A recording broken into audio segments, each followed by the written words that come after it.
Welcome to the Love Lab Podcast, a safe place to get real about sex. Whether you're a man, woman, single, or couple, this is the show for you. We are your hosts, Kevin Anthony and Celine Remy, and we are here to guide you to go from good to amazing in the bedroom and beyond. All right, welcome back to the Love Lab Podcast. This is episode 106, and it's titled The 12 Worst Behaviors in Relationship. How many do you do?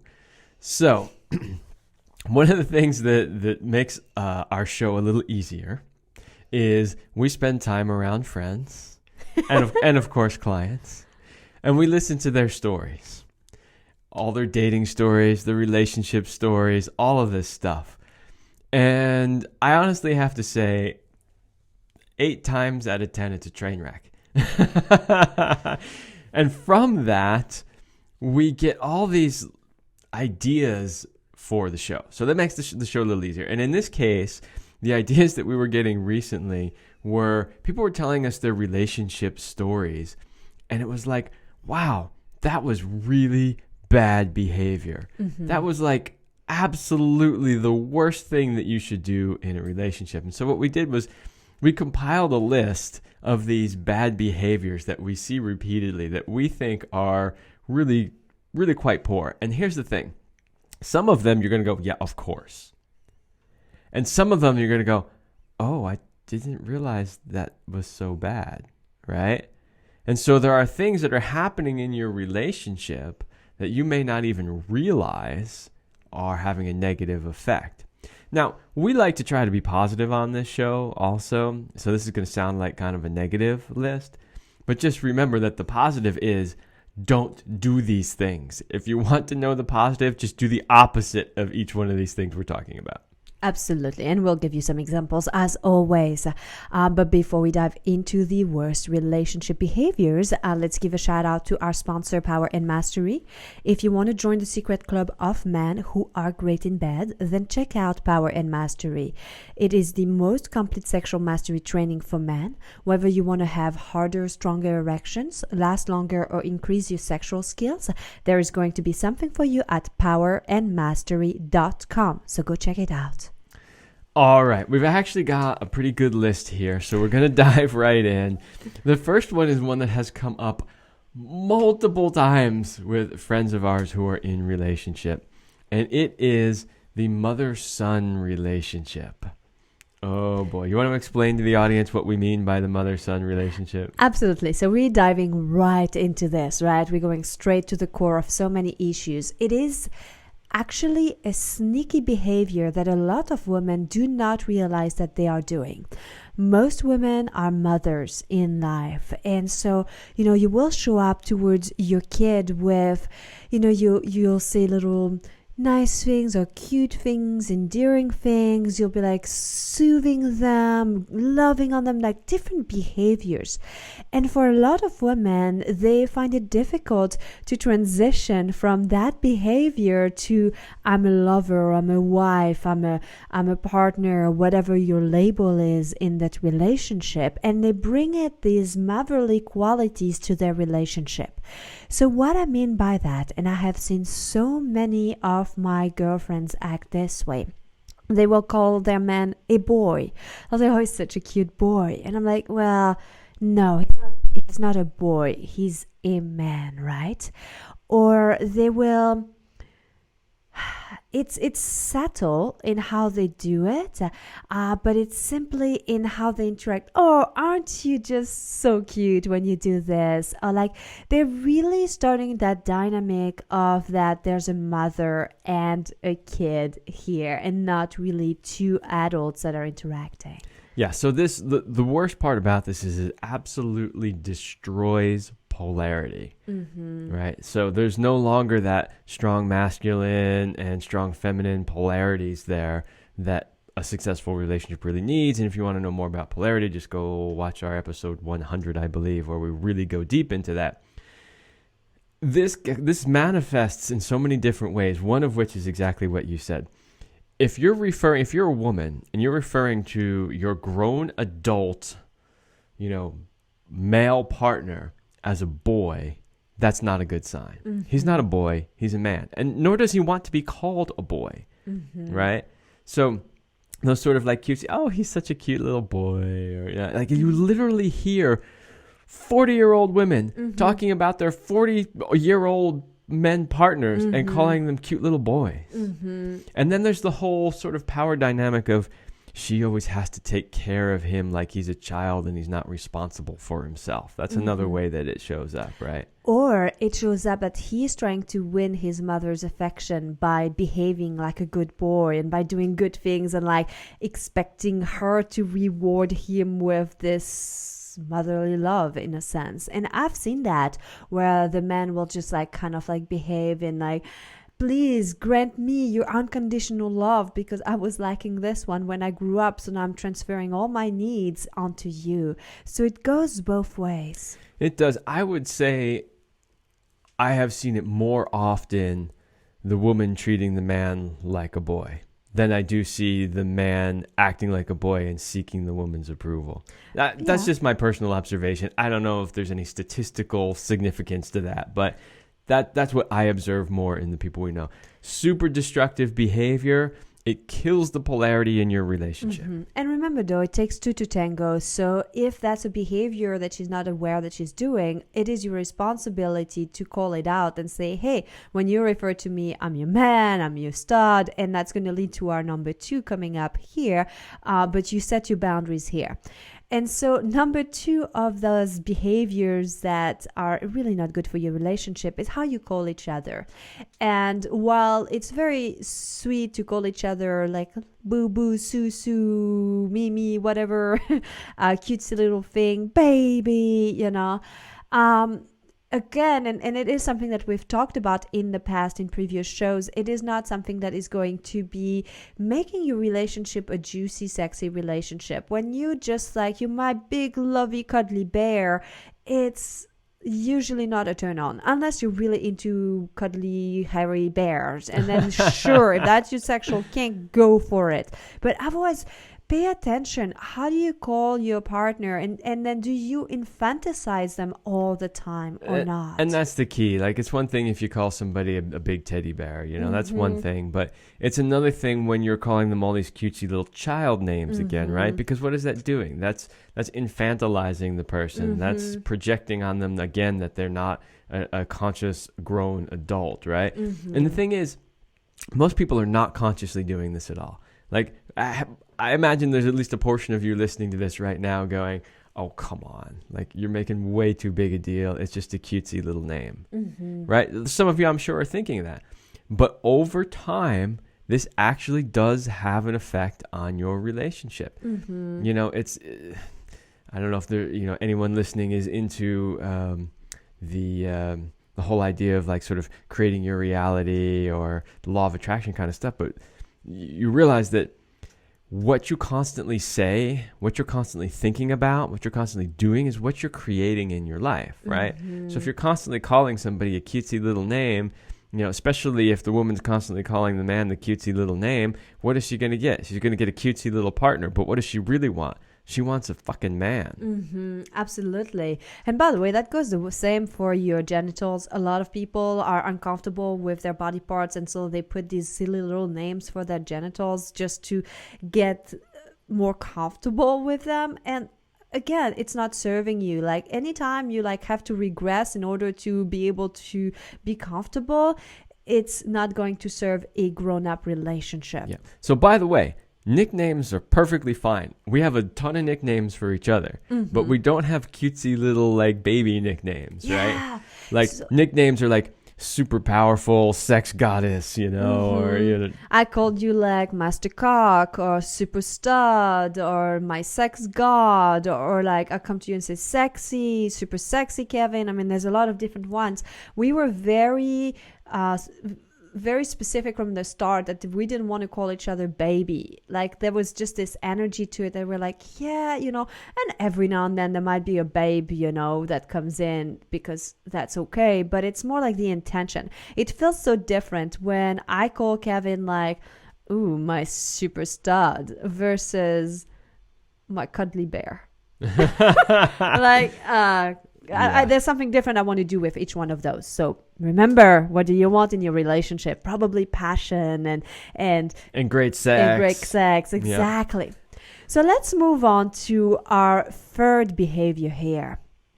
And I think that's a biggie. Oh yeah, we've seen this one quite a lot in couples too. So what we have on the list here, and it might take a little explaining what we mean. It says complaining you can't do something because of your partner. So what we have seen in couples is one person generally in the couple says something like this. Well, I was gonna change my career and go do this thing, but I can't because my partner blah blah blah blah blah. Or I want to go out and do this particular things, but I can't because she's not going to like it. Yeah, I mean, so the she's not going to like it part is like, okay, there might be some reality to that.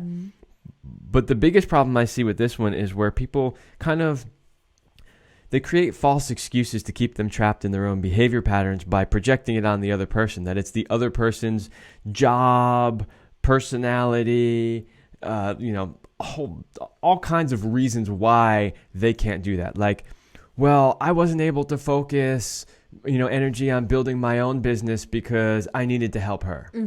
Which might have been true at some point. And for me, it was a relationship of mine that was like this, where there was a time I needed some more support and help. But then I came to a point where I said, oh, this was great. Thanks for everything you've done for me. Like, I don't need you for that particular purpose anymore. Let's move on. And he was not able to let go of that. Like, he constantly kept wanting to be like, I still want to show up as this person and do all of these things for you. And then it's like, I can't do that because I'm putting so much energy into your things. And I'm like, I'm not asking you to. I don't want it, actually. Stop it. Yeah, and you'll see that too. And honestly, I mean, sometimes it looks like it's coming from a good place because they want to help. And actually, sometimes it is. And it's also used as a self-sabotage form. It's an excuse for them to not do what they should do or what they need to do in their own life or in the relationship itself. And it's a convenient excuse. Yeah, very well said here, Kevin. All right, so let's move to our number 4. And this one is such an interesting thing. And there's something where the person is saying, like, there's always something wrong with you. And so it's also slightly tied into the previous one, but also different. So whether it's like, it could be something as simple as, I don't know, you never dress well. Okay, you hear a lot of women say that, oh my gosh, you always look like you're a surfer bum, like you don't dress up well. Or it could be like, well, you never defend me in conversations when we're with people, you always take the side of the other person, and it's like, anytime you're like always or never, that there's a sentence that starts with this, that it's not going to go well, and it's most likely a projection. But when it's always about you, when it's like, this is you're doing something wrong, that doesn't work. Yeah, and this is often called criticizing, right? It's like it's like every time you have something to say, it's always a criticism about how they could have done better or how they didn't do something or how something, you this, you that is rather than turning the table on that and always praising and recognizing the good things that they do. So it's so interesting you saying this, Kevin. I just remembered an example from our own life that happened a few days ago. So I am a very blessed woman who's always very juicy and ready to have sex. And we have very little manual foreplay. We have a lot of like foreplay in our talking and the behaviors. Like we always talk on the show about the constant arousal. So that goes throughout the day. But we don't really do a lot of like massaging or licking pussies or things like that very long. And so it's kind of like somewhat of a joke where like, well, I don't really get foreplay, so we always just like go straight to sex and have sex for a long time. And I was making a lot of like little jokes about, well, yeah, because we don't do foreplay anyway, And then Kevin brought it up, and you were like, well, it's starting to kind of sound more like a complaint than a joke at this point. Because, see, it was a very subtle little way, and we do that where we kind of joking about, And I heard this and I was like, oh, wow, this is really not what I want to do. Like inside me, I was like, oh no, that's not what I'm trying to do. And then we had this really great discussion because I was able to like switch gear like instantly.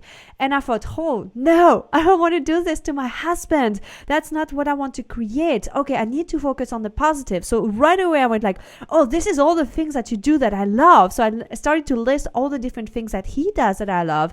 And then I broke it down into, actually, when I'm saying like foreplay, really what I want is just to have my pussy stroked a little bit and have a few acupressure points. And I want to be able to have that feeling when my pussy is like, I want to beg you to penetrate me before you penetrate me. So, and here's the thing about how subtle this can be. Because the reality is we have tons of foreplay. We have spontaneous blowjobs all throughout the day. You lick my pussy anytime I say something, like right? There's tons, and it's not even just oral sex. There's hands all over each other. There's tons of foreplay. But because we're able to have sex for an hour or 2 or 3 or our record of 6 or whatever it was, 5 or 6, I don't even remember. It was 6 actually. Yeah. Because of that, and because we can go through these amazing wave after wave of just ecstatic sexual energy, we tend not to focus so much on all of the like, okay, I'm going to finger you for 10 minutes. The mechanics and you're before. Because our penetrative sex is so amazing and spectacular. And because of that, it has become a joke between us in the relationship, like, ha ha ha, we don't really do that much foreplay. Even though if you really think about it, we do, because there's foreplay going on all throughout the day. But and that's why I say it's so subtle. Even though we're both in agreement, even though we're both feeling completely sexually satisfied, just saying that little joke over and over again started to be heard by me as a complaint, even though that's not the way it was intended. Absolutely. And so these are the little things. So I know you might be saying, well, I'm not telling the person he's doing something wrong or she's doing something wrong, but look at those subtle ways sometimes that we make little insinuations and we're not always exactly speaking up for what we want. So let's move on to our number 5 here. And that's a big one in relationships. And it's a really, really bad behavior. If you are always hoping and waiting for them to change, get the heck out of that relationship, really. I mean, that's just what it is. You cannot change your partner. Your partner changes when and if they decide they want to change. And that's really what it comes down to. This is pretty stereotypical, and I think a lot of people are familiar with it already, and it tends to happen. It happens on both sides. I think it tends to happen a little bit more on the woman's side, where she goes, oh, he'll change. Well, I'll change him. Yeah, but then the guy is like, please make her not change. Let her stay as sexy and sexual as she is. Well, that's the opposite side, which is like, hey, who I signed up for in the beginning is who I want till the end of time, right? That's more of the guy side, but the women's side is more like, well, yeah, he's messy, but he'll change. Or, yeah, he doesn't really give me a lot of affection, but he'll change. Or, yeah, he looks at other women, but he'll change. And then, I could give you 100 examples of those types of things. Very bad behavior, because no, they won't change. Who they are is who they are. And unless they have a ton of motivation on their side and they want to change themselves, it's not going to happen. And that's the important point you're bringing. You can't change somebody. It has to be an internal decision. And yes, we all evolve and change, and there will be something that changes, but it has to come from within.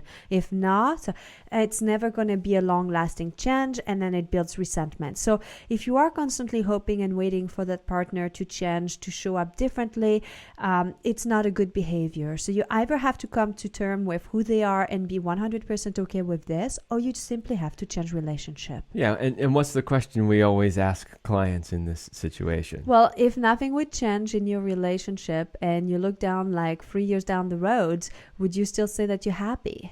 Exactly.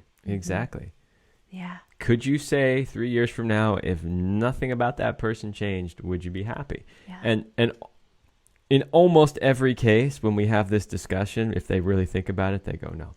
Correct. So then that's when you have to do something to change. Either change yourself, because you can't change the other, or change the relationship if it still doesn't work. Okay, number 6 on the list, keeping score. And there's a lot of different ways you can keep score in a relationship. Okay, so let's go over a couple of the different ways in which people tend to keep score in their relationship. One is, have you ever had an argument with your partner and they say, yeah, but you did such and such a thing. And you're like, that was 15 years ago. Like, are you kidding me? That's when we first started dating. We've been married. We've had 2 kids. Like, that was 15 fucking years ago. And you're throwing that back in my face. That's one version of keeping score. Keeping track of all the little things that you didn't do right, or that you didn't do the way they wanted you to, or all the little times you said the wrong thing. And then you bring those back later on. Here's my scorecard right here. I've been marking it all down. I know everything you've done. Right? Terrible, absolutely horrible behavior. Now, if it was just yesterday, maybe it could be relevant to what you're talking about today. But things that are in the past, they're in the past. In other words, people change, people move on. It's like, yeah, you know what? In the beginning of our relationship, maybe I didn't say or do quite the right things, but I've learned from that and I've moved on. Have I done it since? Right? No. So why is this coming back up again 10 years later? Absolutely. 5 years later, even a year later. Right? Well, and again, it's like, okay, I went down on you, so now you have to to go down on me. That's the next version. Yes. Or I gave you this, or I initiated sex, so now it's your turn to initiate sex. And like, honestly, if you want to have a good sex life, you can't be tracking these things. Oh, this is another one that we see a lot. We're like, but I initiated sex the last 5 times, and I'm not going to do anything until he finally does it. Right? No, seriously. I mean, this happens a lot, right? It's like, no. This then becomes a self-fulfilling prophecy. It's like, you feel that you've done it too many times, so you're not going to do it. You're going to sit there and you're going to wait, and you're not going to say anything. You're not going to tell them that this is what you're doing or this is what you want, because you want to see if they'll do it. Right? But it's a self-fulfilling prophecy because they don't do it, and then you don't get what you want, and then resentment builds up on your end, right? And then you're like, well, fine, if it's going to happen, then I'm going to have to do it, right? Now there's more resentment on top of that, right? And then sex isn't good. And, it's just horrible. So one of the rules of relationship is always to give more than you take. The 60-40. Give 60, take 40. But that both partners do that. And if you're really paying attention, it balances out. There are areas where maybe I do more things or initiate things more in certain ways. And there are areas where Kevin does more things or initiates more for those things. And there are times in life where maybe I've got a bad month for my hormones are off whack and I can't seem to have like the libido I usually have. Well, just tough luck, and you start to take over the thing, and then I come back into balance, and then I'll initiate sex again. I mean, this is just understanding that we human beings, we go through stressful time, hormonal changes, and sometimes we just have to adjust. Yeah, and we also talked in our polarity episode about, it's not like, well, you took the trash out last time, or I took the trash out last time, so it's your turn to do it this time. There doesn't have to be this 50-50 keeping track of, well, I did one thing, you do one thing. I do one thing, you do one thing. That's not the way it works in relationship. Absolutely not. So this is a really bad behavior to eliminate right away. So the following behaviors are linked to how you communicate and how... it's really around your communications. The next one's on the list. Exactly. Like 7, 8, yes. 9. This is really, what I want to bring is the following ones that are going to be all around your way that you communicate. So ultimately, it's about having good communication skills that you need to develop. If you don't have that, some of the behaviors that we're about to give to you will show up. Yeah. Let's go into our sponsor Sure. before we sort of slightly change gears into communication style type problems. Okay, awesome. So if you are a committed couple who is stuck in a rut and just going through the daily motions instead of connecting the way you used to, and you're tired of stale mechanical sex that lacks spontaneity and fun, and you don't want to live a life of average, then we'd like to invite you to join a highly sexed Power Couple Platinum program. So if you give Kevin and I 90 days, we will help you bring the passion back between the sheets and be synced up sexually so that you can thrive with more purpose and passion in your life. So you can find more about our Platinum program at CelineRemy.com/passion. All right. So let's jump back into the list here with number 7, which is passive aggressiveness. Oh, this is one of the worst ones ever for me. Passive aggressiveness. I think everybody pretty much understands what passive aggressiveness is, but just in case you don't, just to give you an example, it's behavior where you seem like you're being nice and yet you're really not. I don't know if that's the best way to explain it, but it's like you see people like, oh, she's so sweet, but there's all these little things little underneath daggers the surface, little daggers that are constantly being, and they're subtle and you don't see it. Sometimes it's even behind your back, but it's all these little passive aggressive things. You know, look, if you're angry, just come out and be angry. Let somebody know you're angry and let them know why. Communicate. But this whole sort of pretending that everything's okay and then subtly sabotaging and sticking those daggers in underneath the surface behind the person's back just destroys a relationship. Yes. We'll talk more about arguing too in a couple in a few minutes. Number 8 is giving ultimatums. And this is such a huge one. I do see it mostly again from women where they're like, if this doesn't happen, then the relationship is over. Oh, yes. I've had this personally in my life. I was dating somebody and we weren't dating for all that long, at least at this time. And, you know, we were still trying to figure out how we were going to be in relationship together. And she had a kid. And so that complicated things a little bit as far as living situations and work and all that kind of stuff. And one day she's like, well, look, if we're not living together by, I forget what it was, like 2 years, 3 years, whatever it was, she's like, then I'm out of here.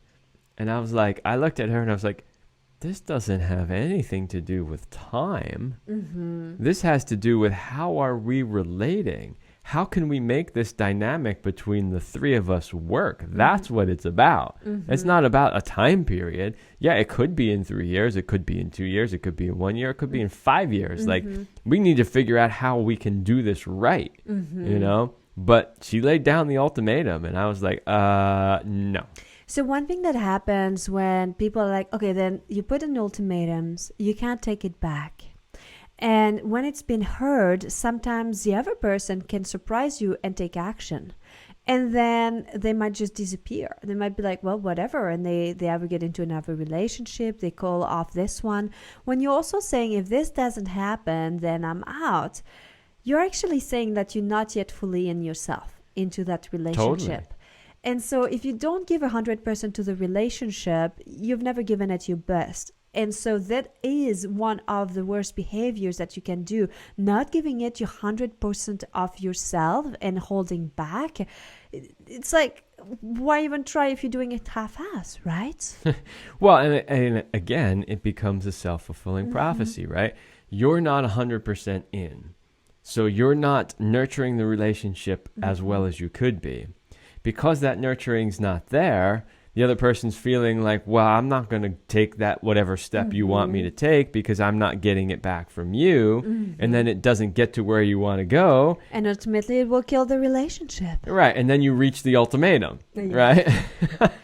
Very interesting. And it's crazy. It is crazy what human behavior will do. Because if you really stopped and thought about these things and thought about where this would eventually lead in the end, you'd have to be insane to do these things. But people do them all the time.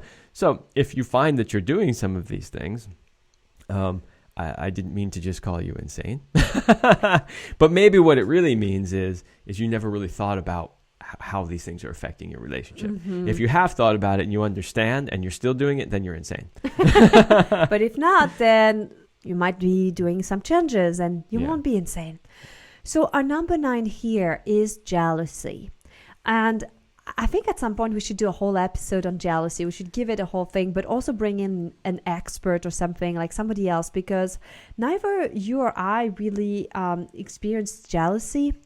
And it's very interesting because it's not a feeling that I've really experienced. So have I ever felt insecure especially when I was in open relationship and my partner had another woman, and then I was like, oh my gosh, like, am I feeling insecure? But it was insecurity. Like, I think oftentimes jealousy is in umbrella term, but there's something deeper underneath. It's because there's a need that's not being met. It's something more that's going on. And if you can go to that, then you don't need to go through the jealousy part. You could go straight to what's really going on underneath. But the jealous behaviors, especially when they give ultimatums and box the partner in, like, I'm so jealous that you can't look at other women, or you can't have male friends now that you're married to me, or this type of things because I can't handle this, are not good behaviors. Yeah. And okay, so jealousy usually has to do with this feeling of not feeling safe in the relationship, right? So there are things that your partner could do to make you feel more safe, without a doubt. And people need to realize that jealousy is most of the time, the majority of it is coming from within yourself, right? So it's something that you yourself have to deal with. You have to figure out, how can you deal with these feelings that you're feeling? And are these feelings even rational? Because I can tell you, even though I don't really experience much jealousy, I mean, I've experienced a little bit of jealousy here or there, but it always had to do with not feeling particularly safe in a relationship. But I have had partners who experienced a lot of jealousy. And no matter how hard I tried to make them feel safe, even being aware of that, going, okay, I understand what's happening here. In one relationship I can think of off the top of my head, it got to the level of irrationality. In other words, no matter what I did to make them feel safe, no matter what I did to try to reassure them, like, nothing could override the jealousy, right? And it gets to the level of literally, there's no reason for it, and there's no rationale behind it. Yeah. Right. But it's there nonetheless. Right. And so one of the things we always talk about when talking about jealousy is, one person will say, you have no reason to be jealous, so therefore jealousy doesn't exist. And it's like, no. There may not be a reason for it, but yet it's still there. So it's still something that you have to deal with.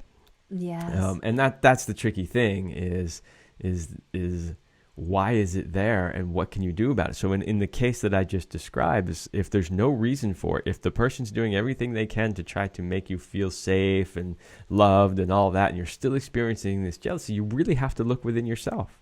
And do the inner work. Yes. So number 10 is really good the way that it's laid out, because we were just talking about jealousy. And have a really bad behavior is to constantly check each other's mobile devices. And not just because you're like, oh, that's the one that's right there and you want to grab, because that's sometimes what I do with Kevin. So I'm like, oh yeah, I'm just going to check something, like, because I want to see something online, but like literally going through their messages, checking their emails and stuff. This is such a bad behavior. It does not display trust. So one thing that we have is we actually have each other's passwords. I mean, I have access to anything that you have. You have the same for me. But we don't use it. But knowing that we have this, there's a trust and a safety around that. Yeah, and there's a lot of problems with this, is that even if the person has nothing to hide, one, it shows a lack of trust, which is what you just said.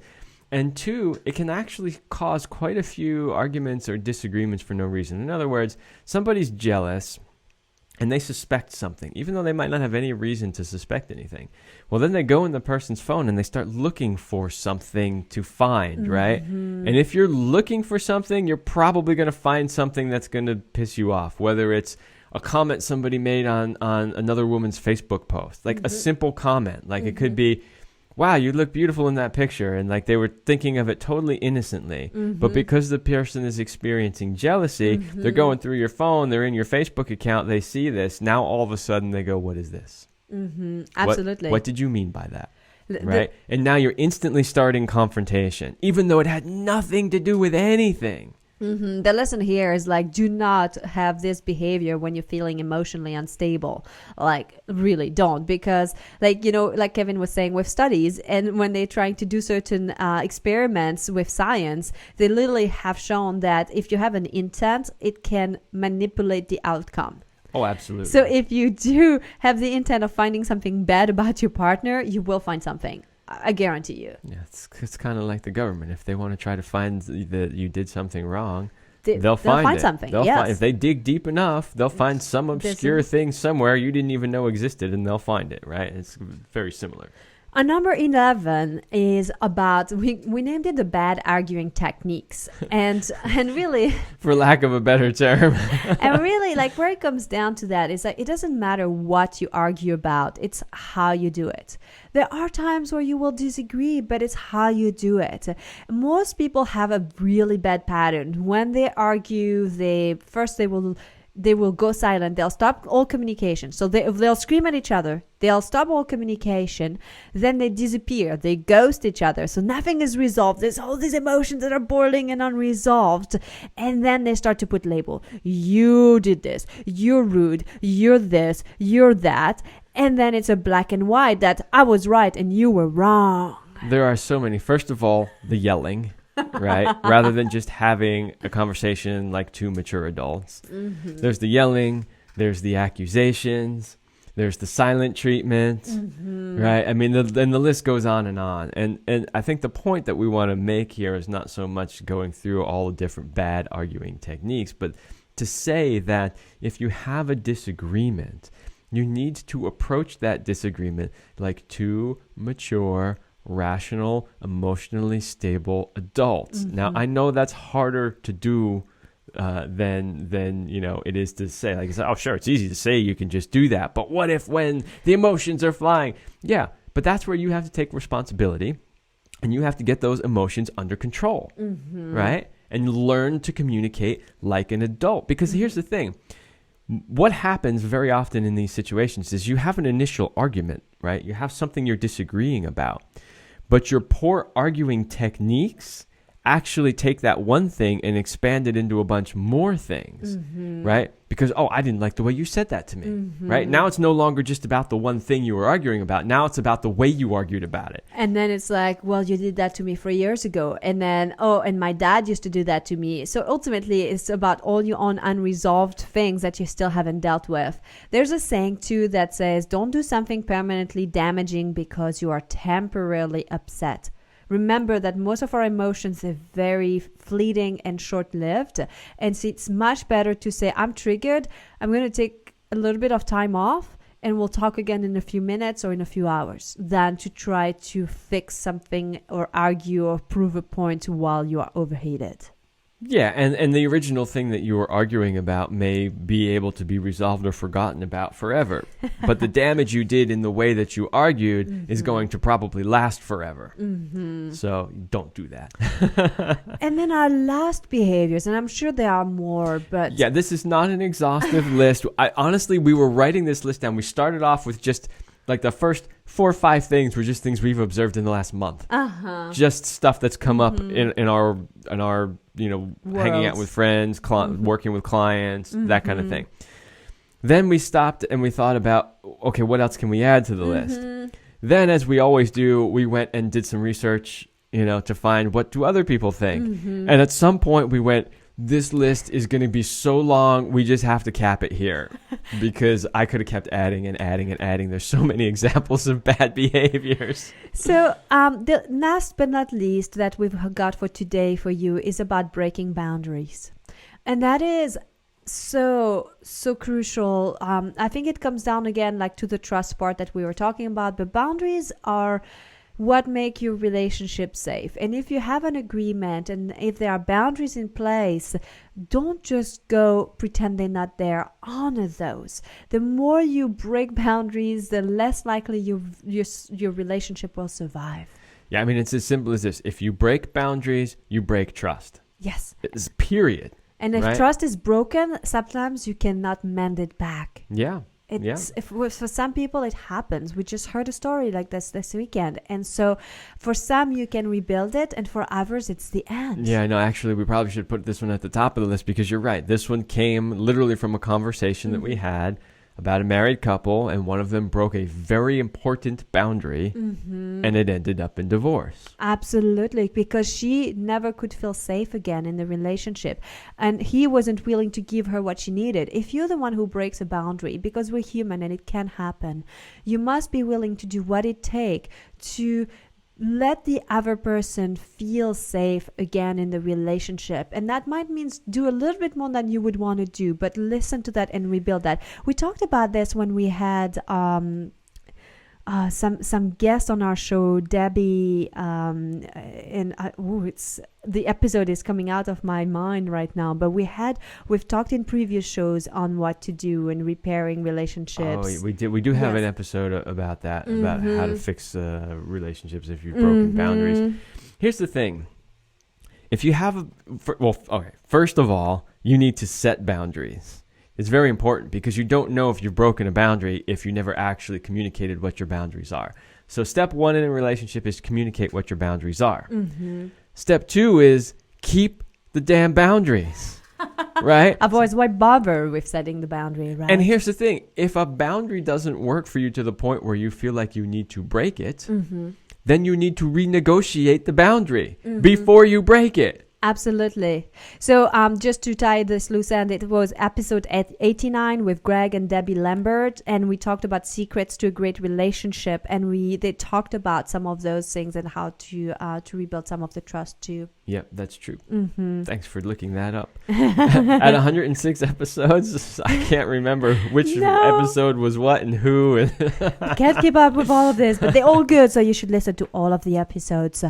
At some point, we're going to have to hire somebody that's like off camera who's looking up all the things that we talk about and telling us in our ear, like all the pros have. Absolutely. At some point, we will get there. So now that you have a better understanding about what to look for, take a hard look at yourself. It's never fun when you realize that you're doing some of the behaviors, but it's better to catch yourself doing something quote unquote wrong, than continuing to do something that's not going to serve you in the long term. So dedicate yourself to having a thriving, passionate relationship and make the changes necessary to keep that going for the long time. Absolutely. Well said. And that is all the time we have for this episode, so we will see you next week.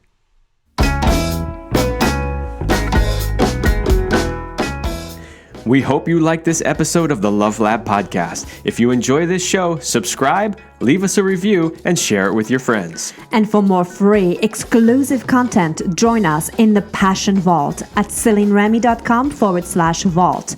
That's CelineRemy.com/vault.